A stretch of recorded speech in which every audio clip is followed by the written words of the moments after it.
Hey Scrappers, this is Tina and I am going to show you my Ravenshead Manor mini album. Now, I'm not really good at doing videos. I think I've only done like 2 maybe. So if you hear me go a lot, just roll with me. Roll with me.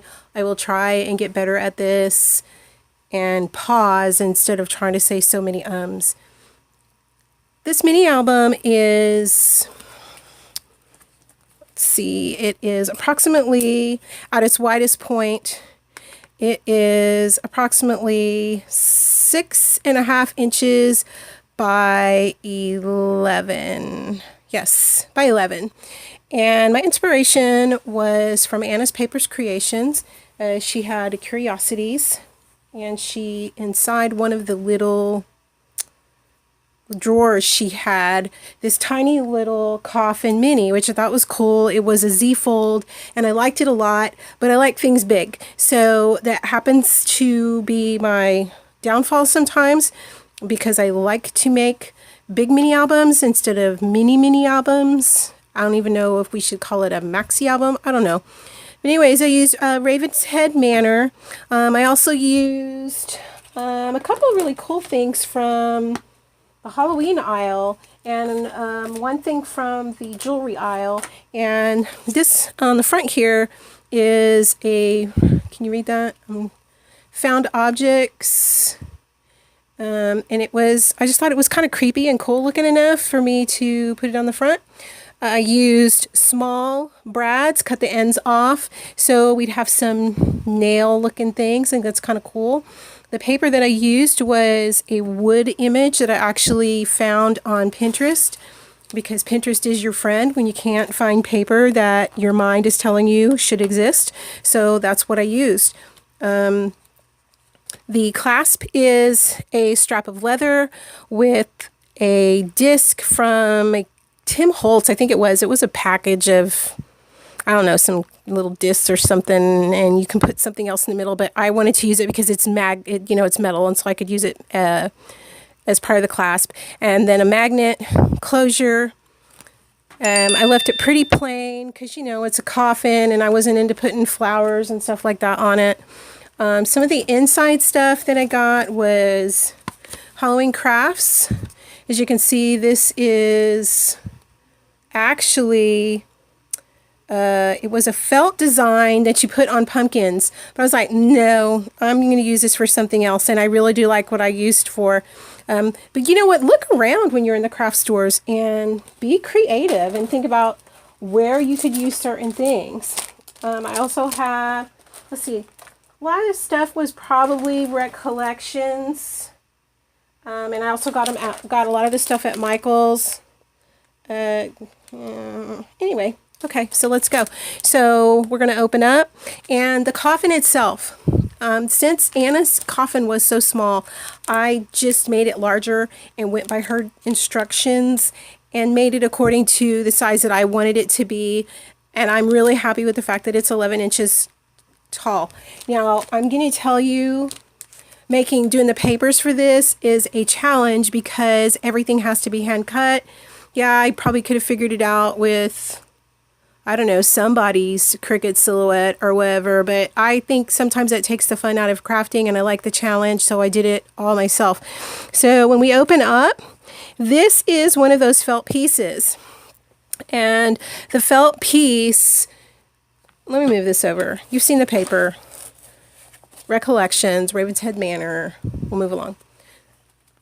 What you see here is what I did was I took the felt shape that was supposed to be for the pumpkin, and it was already on a piece of acetate, but the piece of acetate was thin, so I just switched it out with another piece of acetate, glued it down, and then created a pocket for this.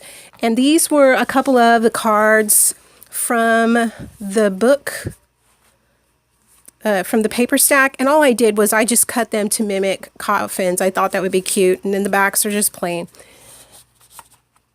I got a little sticker down here, and that sticker is also, it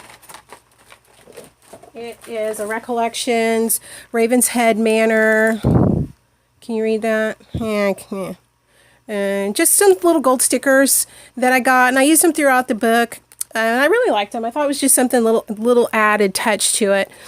These tags here were actually just rectangular tags, and I added an extra piece of black to it and turned it into a tag, and did a little piece of ribbon, and really liked that. And did the same thing with the larger tag and backs. And then what I did on the backs of these, I did just a little strip of paper just to, you know, kind of jazz it up a little bit. This here is a die. It is a window die. I want to say it's Tim Holtz. Correct me if I'm wrong. I think it is. And what I did was did a little pull out. This image here, kind of spooky, a moon and some dead trees and some fog.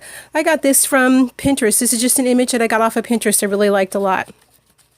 And I always like to do a window feature on all of my minis. And I don't know, I just like it. I've done it on all my minis that I've made so far. Every page is 3 pages long. Every page has a pull out, and I won't pull them all out.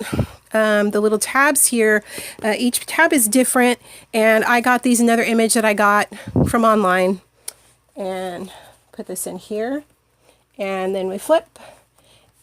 And this was cool. This was some, let's see, this was dimensional stickers that was also from Recollections, and I just thought it looked cool to do some dripping blood along with the happy hauntings. That was a part of the cardstock, and did a couple of cards here. And little story, the insert that was here was actually a book, and it was way too thick, so instead of wasting these, I cut it in half, put a little tab on here so you'll know to pull it out by that, and it will go in these regular pockets, and just like that. Right here, a couple of the cutouts that were part of the paper stack. Really liked them, thought they were cute. You can journal, do some cards, pictures, excuse me, on those. I think they'll look cute. This right here, these were, they call them doilies, I think. They were, can't find the package. Just had the package, can't find the package. Ah, here they are. It was paper die cuts is what they were. And I thought they were cool because they were spider webs. Little spider webs. So I just cut them in half, glued them down, made them part of the corner of the mini. And what I did was, because it was going to be so flimsy on the edges, I did glue the actual piece onto a piece of acetate and then glued it down. I've got a Tim Holtz die. It's got a spider and a 31. I put a spider on there.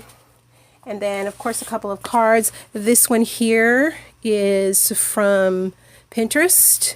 I love Pinterest. Sometimes you can find some really cool images in Pinterest that fit perfectly for whatever project you're working on, and you don't have to go out and hunt for cardstock for something to fit. And the pull apart, the pull out, cool little skeleton with a crown. And next page. The other half of the page, pull that out. Did some sparkle here with some sparkle, what do you call them? I don't know, sparklies. They're sparkles. Sparkle sticker. I did 2 rows, thought it would look nice, and it did. It looks really cool. Got this image online, and then I just fussy cut it out. I thought it was kind of cool looking, scary. Liked it a lot. Another one of the cards. Part of one of the you know, the spider webs. And here is a spider. It was a little package of spiders that was along with the Recollection stuff for Halloween.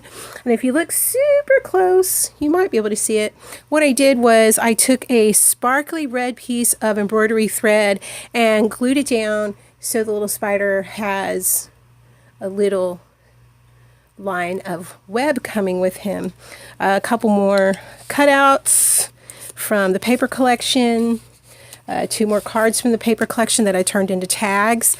Embellished them a little bit on the back. Got some gold and black ribbon. Got some felted ribbon here, and that was just from my stash. I've got tons of ribbon. This one here is another pullout, and of course you have another skeleton. And over here, next page, this is the last page. I took another one of the felted images and made a back pocket. So the front pocket and the back pocket are the same. They have a cool little pocket that you can pull these out. A couple more little coffins for journaling our pictures. Cute. Put that in there, if I can get it in there. And then this is a little book. And there is another little book to this, but I don't know where I put it. And I made it for this mini, but it ended up being too thick. And so I was gonna just keep it separate, and I have no idea. I'm looking in the box with all the Halloween stash to see if maybe, let me see if I put it in there. I don't think I did, but figured what the heck, I'll check. Yeah, I don't know what I did with it. I don't know what I did with it. It's somewhere. It's somewhere. Well, it's lost right now. So what I did here is a little pocket with some little cutouts. They're so cute. And they say things like, you know, potion. I can't get it to focus. Maybe if I put it, nah. Anyways, there we go. Some little potion and iodine, stuff like that. Just some little cute things to little slide in there. Just something, you know, fun to be interactive with. And then this bottle here was actually a piece of, I'm just going to pick this up. This bottle here was actually a piece of acetate, and I colored the back of it with a brown marker and cut this out with one of my Tim Holtz dies, and then fussy cut one of the skeletons from the paper collection. It was part of one of the papers. This one here, just cut one out. Just, you know, fussy cut a little one out. And I have a package of ephemera, of Halloween ephemera, and I glued that to it and got a piece there and one of the stickers, and then the 31, and little pull out here, and then this here, right, this opens, and it is magnetized. That goes in there. And then the back is just the same as the front, minus the little studs, so it would lay flat. And I loved this little sticker, so I put Happy Halloween on the back. This is going to be a gift for somebody who is near and dear to me. She moved to Vegas, and I miss her, but she loves Halloween. She dresses up for every day, so I thought this would be a nice little gift I'm going to send her in a care package. So once again, this is my Ravenshead Manor Coffin Mini. My name is Tina. Thanks so much for tuning in. Like, comment, and follow. And have a great day. Thanks. Bye.